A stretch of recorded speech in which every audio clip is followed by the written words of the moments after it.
Bismillahirrahmanirrahim. Assalamualaikum warahmatullahi wabarakatuh. Alhamdulillahi rabbil alamin, wal aqibatu lil muttaqin, wala udwana illa 'alal zalimin.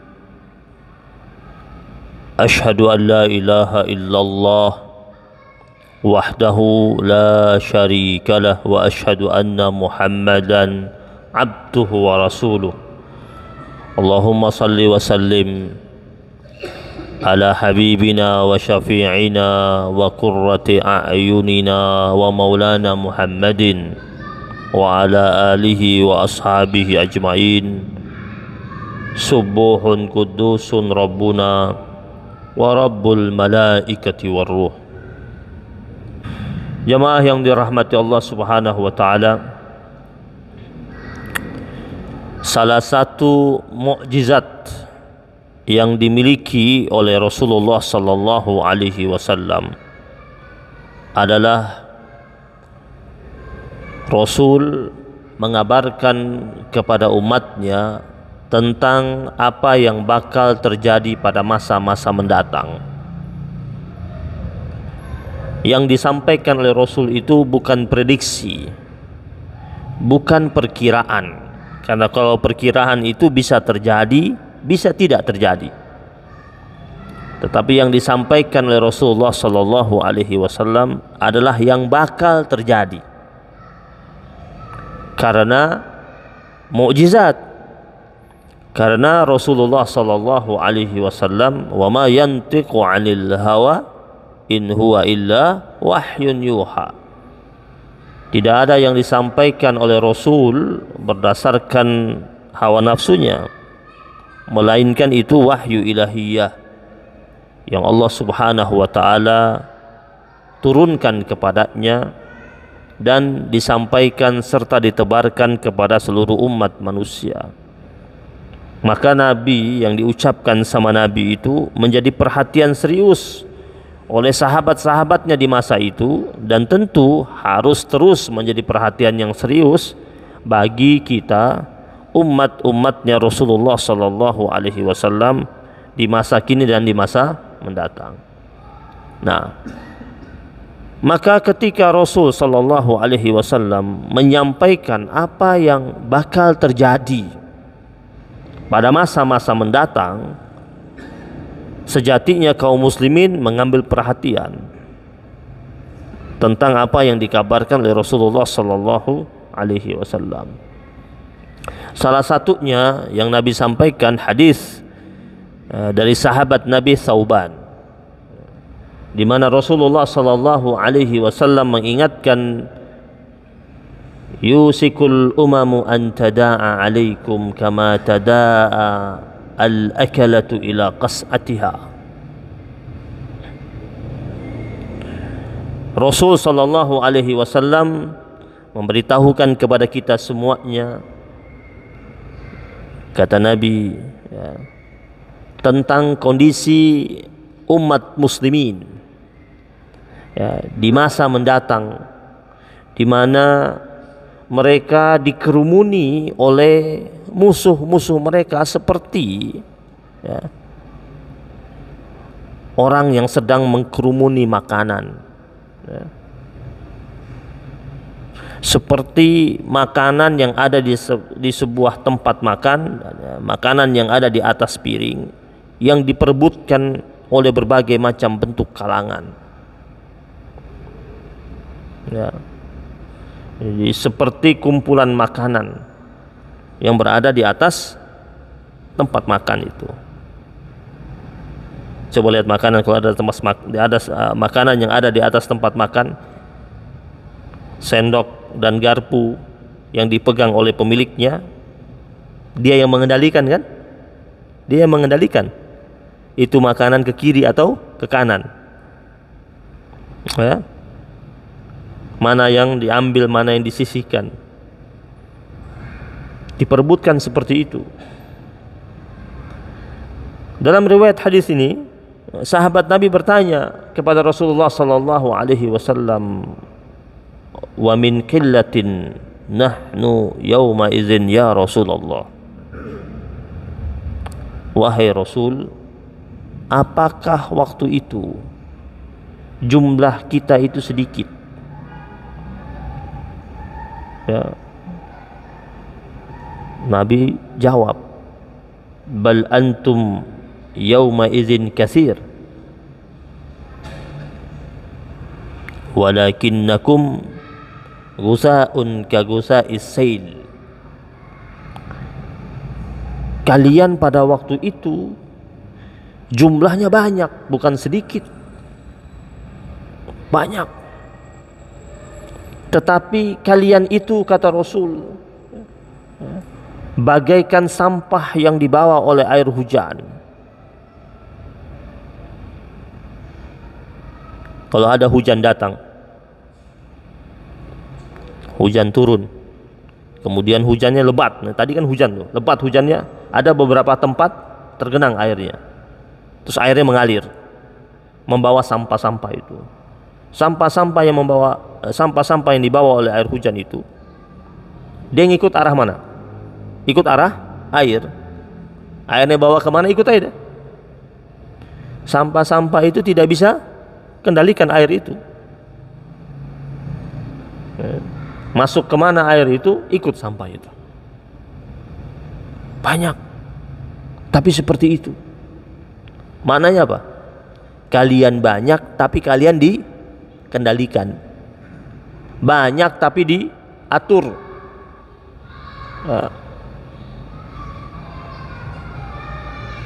Ada yang mengartikan seperti buih di lautan. Tahu buih? Kalau pagi-pagi kita turun ke laut, banyak buih di tengah laut, jumlahnya banyak, tapi buih tersebut dia terombang-ambing di tengah lautan tersebut sesuai dengan arah ombak itu atau hembusan angin, kemana dia bergerak. Dia tidak mampu menghadirkan kekuatannya sendiri, lemah dia. Berikutnya kata Nabi, wala yanzi'annallahu min suduri aduwikumul mahabah.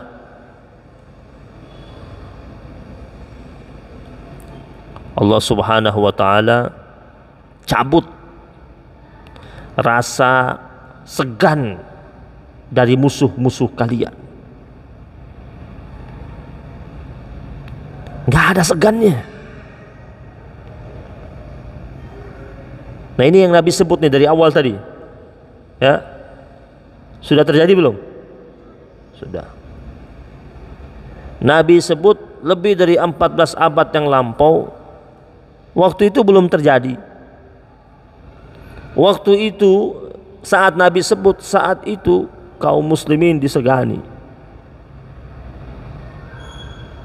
Nabi masih sedang merintis dakwahnya, mensyiarkan agama Allah Subhanahu wa taala. Jumlah kaum muslimin belum sebanyak saat ini, tetapi memiliki kualitas yang sangat kuat, sangat tangguh. Berkali-kali pertempuran yang dilakukan oleh pasukan muslimin melawan pasukan musuh, jumlahnya sedikit tapi menang. Kenapa? Karena disegani.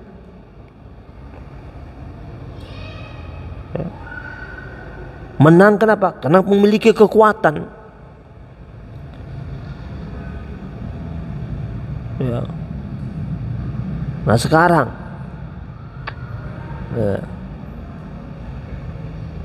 wibawa nggak ada. Allah yang cabut tuh. Ya. Allah cabut rasa takut mereka. Allah cabut rasa gentar mereka. Ada penyebabnya. Apa? Kata Nabi, wala yaqdhifannallahu fi qulubikumul wahd.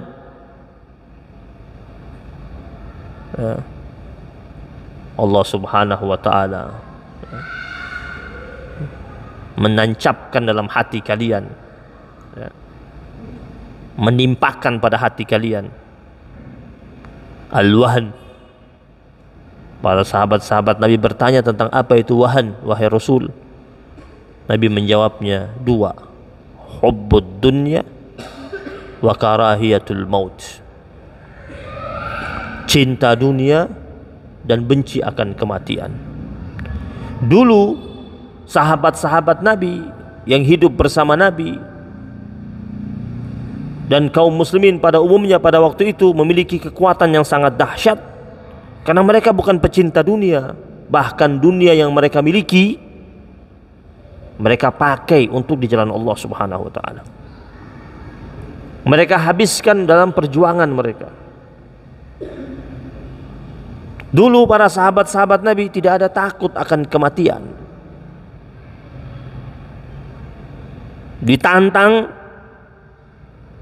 ditakut-takuti, mereka tidak gentar. Ya, bahkan mereka siapkan diri mereka semata-mata untuk di jalan Allah Subhanahu wa taala. Nah, kata Nabi, kalau umat muslimin sudah ditimpa dua penyakit ini, hubbud dunya, cinta sama dunia, yang kedua benci akan kematian, ini berbahaya. Karena ketika orang sudah cinta sama dunia, dia gampang menggadaikan apa saja, bahkan akidahnya. Ketika orang sudah cinta sama dunia, dia akan mampu melakukan pengkhianatan demi pengkhianatan, mencampakkan nilai-nilai dasar akidah yang dia miliki. Demi apa? Demi pundi-pundi dunia. Dan orang ketika dia sudah cinta sama dunia, dia benci akan mati. Kenapa? Dia ingin merasakan nikmat dunia itu lebih panjang lagi dalam kehidupannya. Nah, jemaah yang dirahmati Allah Subhanahu wa taala, ini hadisun sahih, ya, diriwayatkan oleh Imam Abu Daud dan Imam Ahmad.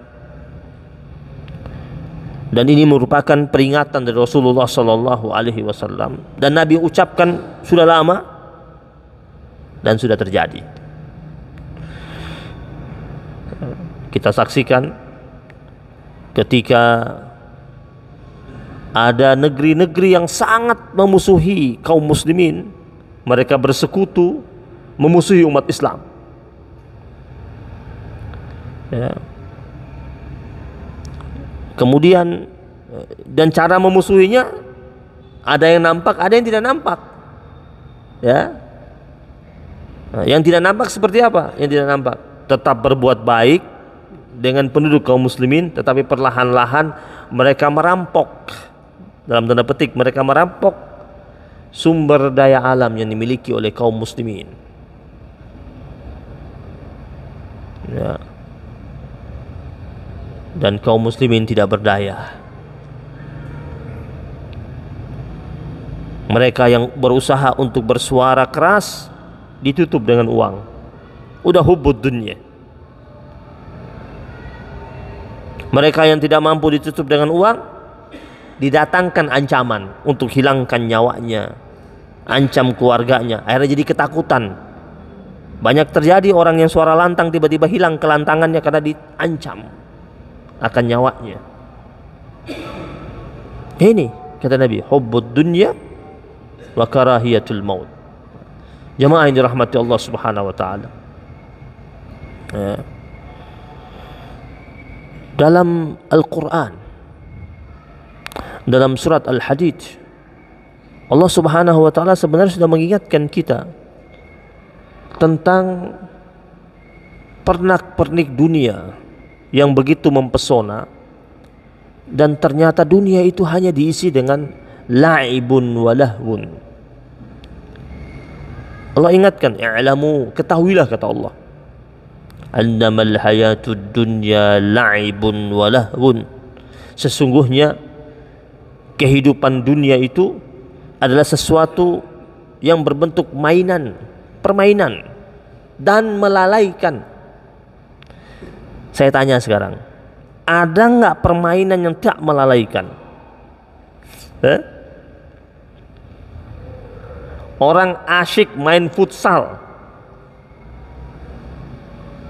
suka lalai nggak kadang-kadang? Orang asyik main catur, dan permainan itu tidak dilarang, tetapi di sini Allah katakan i'lamu, Allah suruh kita untuk mawas diri, karena dunia ini yang kasih ke kita ini Allah juga yang kasih, kan yang kasih kita ini Allah, dunia yang kasih segala macam bentuk perhiasannya, pernak-perniknya juga Allah Subhanahu wa taala. Yang kasih rasa kita untuk nikmat terhadap dunia juga Allah yang kasih rasa itu, kan itu semua anugerah Allah. Tapi Allah bilang itu permainan dan melalaikan. Boleh bermain tapi jangan sampai lalai. Bukan tidak boleh main sama sekali, boleh bermain tapi tidak lalai. La'ibun wadahun wazinatun, isinya perhiasan, penuh dengan pernak-perniknya, yang kadang-kadang kita lihat, wah ya, kita lihat gedung pencakar langit, kita terpukau, kita lihat alam-alam yang menakjubkan, kita jadi terpesona. Allah katakan hiasan itu, ya. Wa tafakhurum bainakum, isi yang berikutnya, isi dunia itu ada saling bangga-bangga di antara kalian. Saling berbangga tentang apa yang dia miliki. Fil amwal, bangga tentang asetnya, usahanya, bisnisnya, ya kan? Dan biasa terjadi kan, apalagi zaman sekarang, ya, berbangga terhadap usaha-usahanya lewat konten-konten, kan, dipublish terus. Nah itu dunia memang begitu, itu fitrah manusia terhadap dunia. Wal aulad, bangga terhadap anak yang dia miliki, sudah tumbuh besar, dewasa, memiliki posisi-posisi penting dalam kedudukan, sukses dalam dunia belajarnya atau kerjanya atau bisnisnya.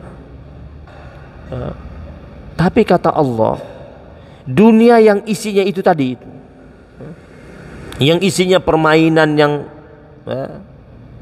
yang dalamnya ada sesuatu yang melalaikan tersebut, ya. Kemudian yang di dalamnya ada perhiasan, di dalamnya ada saling berbangga-bangga di antara kalian mengenai aset, mengenai harta, mengenai anak turunan. Kata Allah, kamathali ghaisin a'jabal kuffara nabatuhu thumma yahiju fatarahu musfarra thumma yakunu hutama. Allah bilang itu dunia yang engkau lihat itu, yang engkau saksikan itu, yang engkau nikmati itu seperti air hujan yang turun kemudian menembus ke dalam perut bumi, kemudian menumbuhkan tumbuh-tumbuhan yang sangat menakjubkan, tumbuh menghijau dan disenangi oleh banyak orang. Tetapi setelah dia menghijau, apakah dia hijau terus? Tidak. Summa yahiju fatarahu musfarra, ya, lalu dia mulai mengering dan menguning. Lalu berikutnya summa yakunu hutama, lalu berikutnya dia menjadi hancur, jatuh, daun-daun tersebut hancur dan tak ada sisa.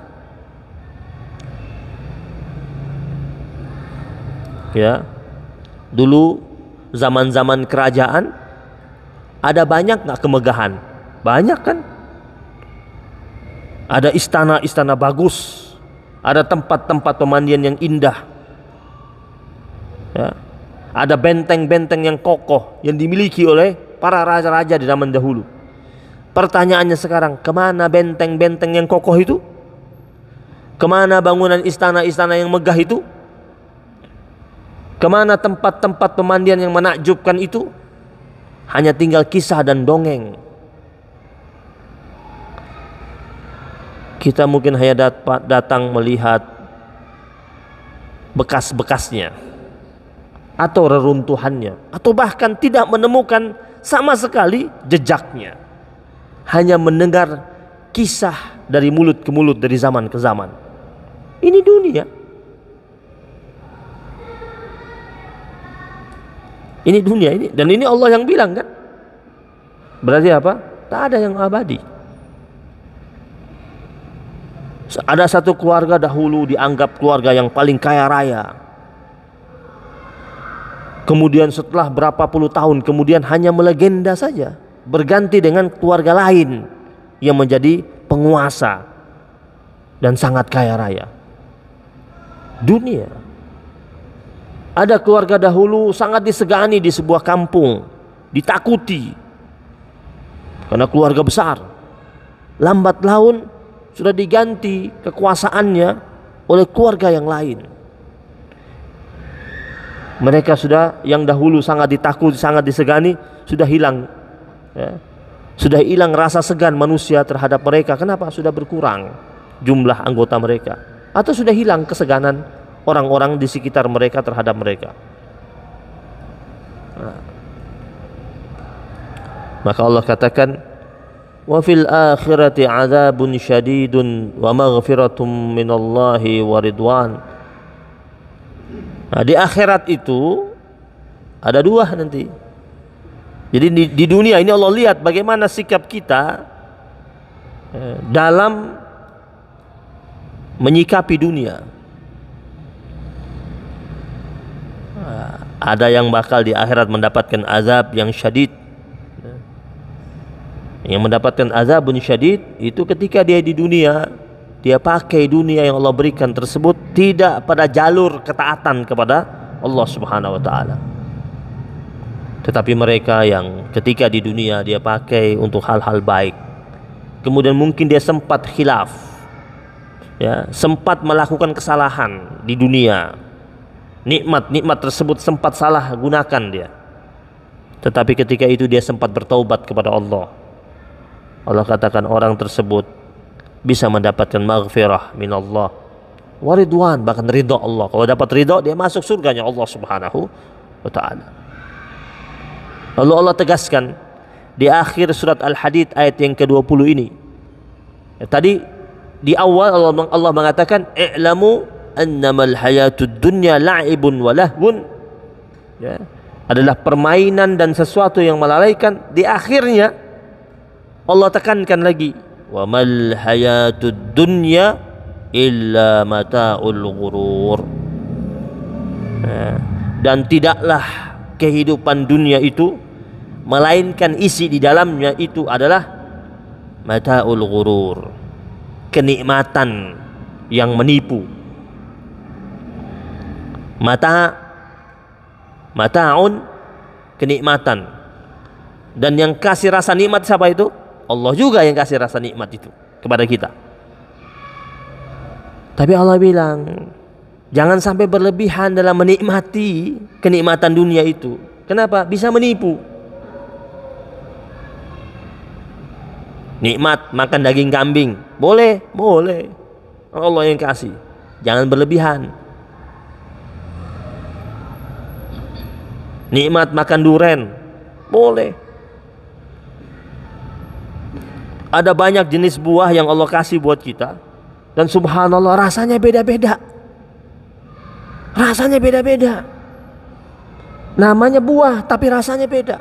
Duren beda, rambutan beda, kedondong beda. Subhanallah. Ini kita punya, subhanallah, kita punya lidah ini, ya, ciptaan Allah ini punya berapa juta rasa sensor, sensor rasa. Ada sensor rasa ini. Ada sensor rasa loh lidah kita ini. Zaman sekarang sudah canggih kan, orang bisa ciptakan robot yang bisa ngomong.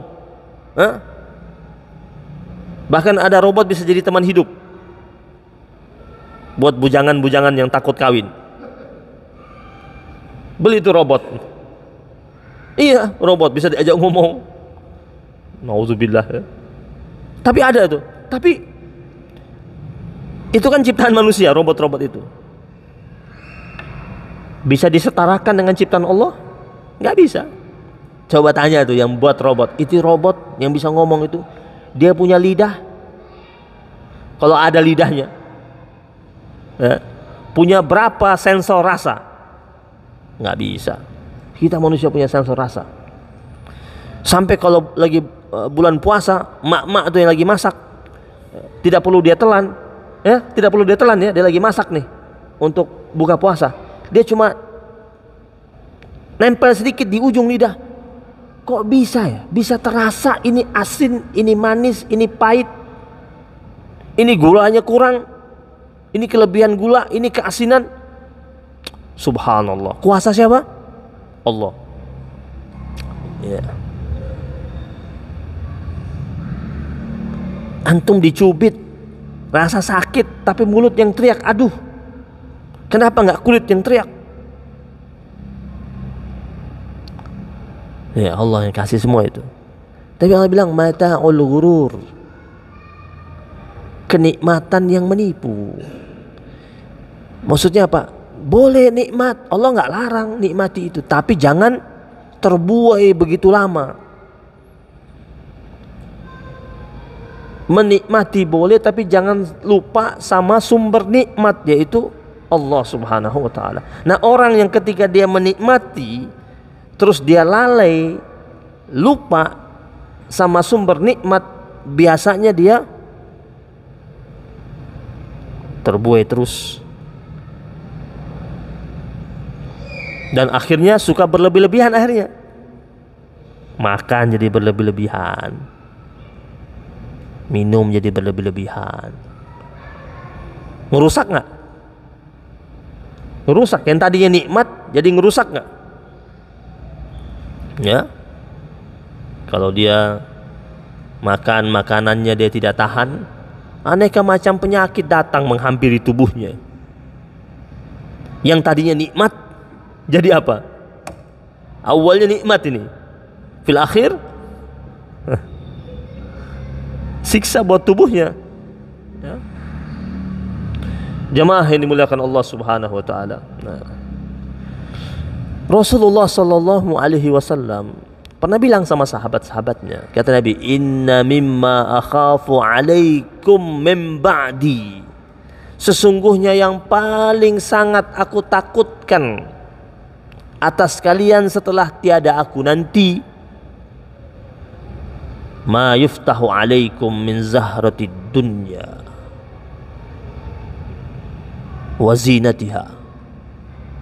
Yang aku takutkan kalau kalian nanti ini dibukakan untuk kalian, ya, kembang-kembang dunia dan segala macam bentuk perhiasannya. Nabi sudah ngomong ini, Nabi khawatir itu. Ada negeri dulunya kering kerontang, tandus, gersang, bahkan orang-orang pun malas untuk tinggal di negeri tersebut. Ya. Penduduknya jalan bertelanjang dada, berjalan tanpa alas kaki.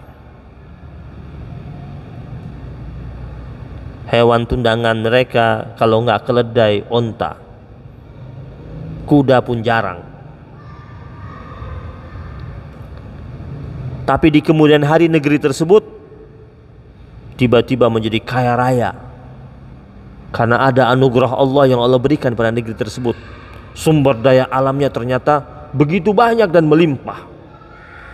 Kemudian negeri yang tadinya miskin, penduduknya begitu merana, kemudian dipersembahkan zahratud dunya, kembang-kembang dunia. Penduduknya menjadi kaget. Dan sudah terjadi? Terjadi. Nabi katakan, inna mimma akhafu alaikum min ba'di, Ini yang paling sangat aku takutkan bakal menimpa kalian setelah ketiadaan aku, kata Rasul. Kenapa? Karena ketika dibukakan kembang-kembang dunia ini, banyak orang tidak mampu menahannya. Ada orang begitu tawadhu ketika hidupnya masih sederhana. Ketika dia menjadi orang yang memiliki banyak harta, arogansinya muncul, sombongnya tampak. Dan kadang-kadang orang terkaget-kaget, kok bisa ya? Dulu dia orang baik banget, sekarang kalau duduk sama dia, ucapan dia kelihatan sombongnya. Sikapnya mudah sewenang-wenang, dulunya tidak. Kata Nabi, yang aku takutkan ini. Yang aku takutkan itu, kata Rasul. Dan pernak-perniknya dunia, hiasan dunia. Betapa banyak orang ketika dibukakan pintu-pintu dunia, dia menjadi lalai. Yang tadi isi hidupnya dengan ketaatan, soleh, kepatuhan, dunia menyibukkannya sehingga dia tidak punya waktu lagi untuk beribadah kepada Allah Subhanahu wa taala. Padahal yang bukakan dunia untuk dia Allah, Razzaq, sang pemilik kunci rezeki tersebut. Yang mendatangkan kemudahan bagi dia sampai dia memiliki pundi-pundi dunia juga Allah Subhanahu wa taala. Yang menghadirkan kecerdasan untuk dirinya juga Allah Subhanahu wa taala.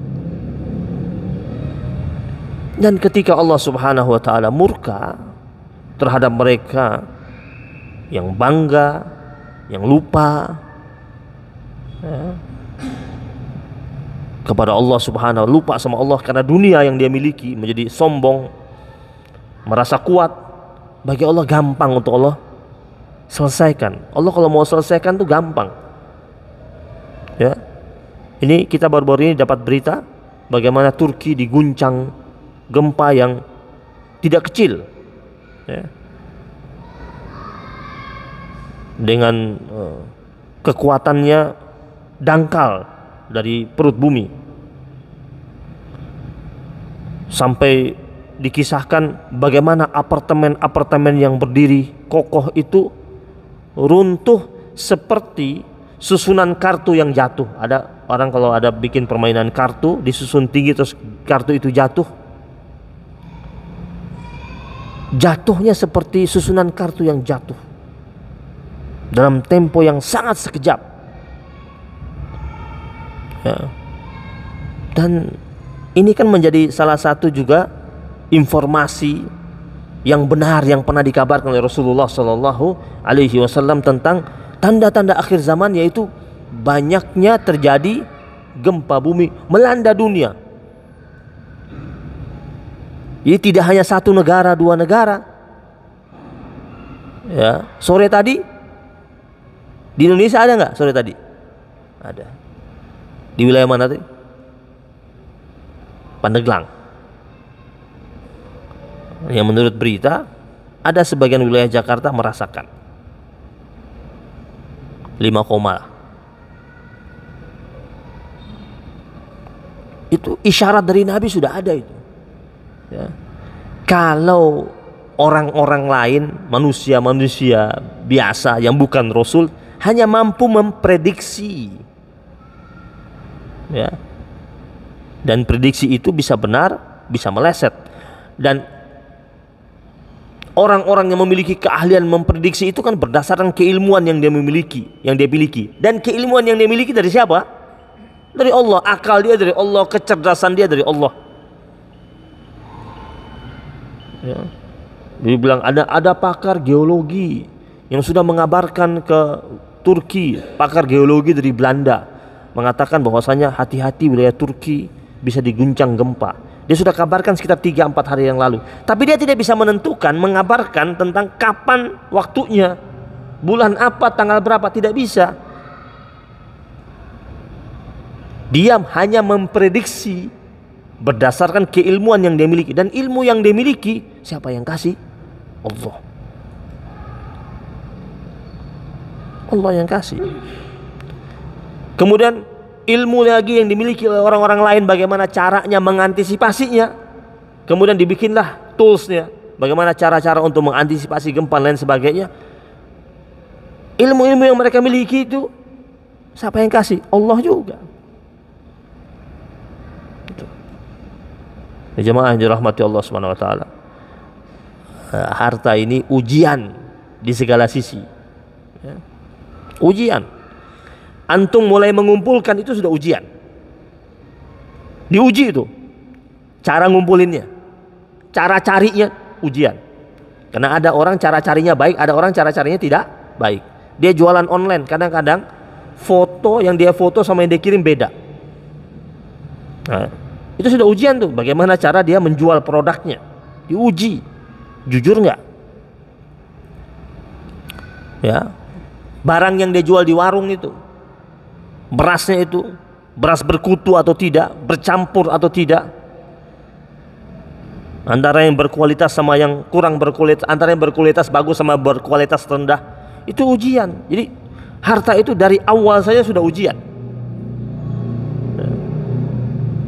Terus ketika dia mengembangkan usahanya, ujian juga. Dia mengembangkan dengan cara-cara yang objektif atau tidak. Persaingan bisnis dia dengan orang-orang di samping dia itu sportif atau enggak. Jadi cara dia mencarinya ujian, cara dia mengembangkan ujian. Dan setelah dia dapat, masih diuji lagi. Cara dia ngeluarkan.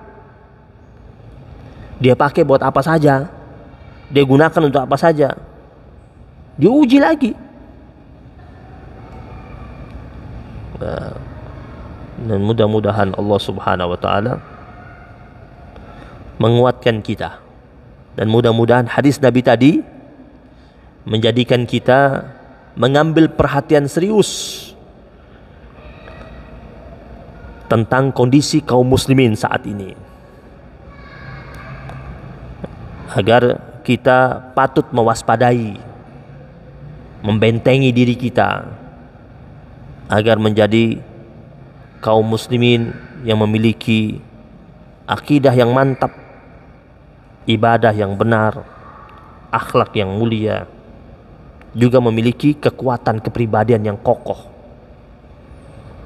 Ya, kalau tidak memiliki kekuatan pribadian yang kokoh, kita mudah diombang-ambing. Kita hanya mampu menjadi masyarakat yang mengkonsumsi tanpa memproduksi. Sedangkan umat yang kuat itu umat yang dia tidak sekedar mengkonsumsi tapi juga memproduksi. Punya haibah, punya wibawa. Semoga Allah Subhanahu wa taala hadirkan kebaikan buat kita semuanya. Rabbana taqabbal minna innaka antas samiul alim wa tub alaina ya maulana innaka antat tawwabur rahim. Rabbana la tuzigh qulubana ba'da idh hadaitana wa hab lana min ladunka rahmah innaka antal wahhab. Ya muqallibal qulub tsabbit qulubana ala dinik wa ta'atik. Radina billahi rabba wa bil islami dina wa bi Muhammadin nabiyyan wa rasula. Wa sallallahu ala nabiyyina Muhammadin nabiyil ummi wa ala alihi wa sahbihi wa baraka wa sallam. Alhamdulillahi rabbil alamin. Mari sama-sama. Ya Allah biha, ya Allah biha, ya Allah bi husnil khatimah, ya Allah biha, ya Allah biha, ya Allah bi husnil khatimah, ya Allah biha, ya Allah biha, ya Allah bi husnil khatimah, ya Allah biha, ya Allah biha, ya Allah bi husnil khatimah. Subhanakallahumma wa bihamdika asyhadu an la ilaha illa anta astaghfiruka wa atubu ilaik. Wabillahi taufiq wal hidayah wal ridha wal inayah wal afu minkum. Wassalamualaikum warahmatullahi wabarakatuh.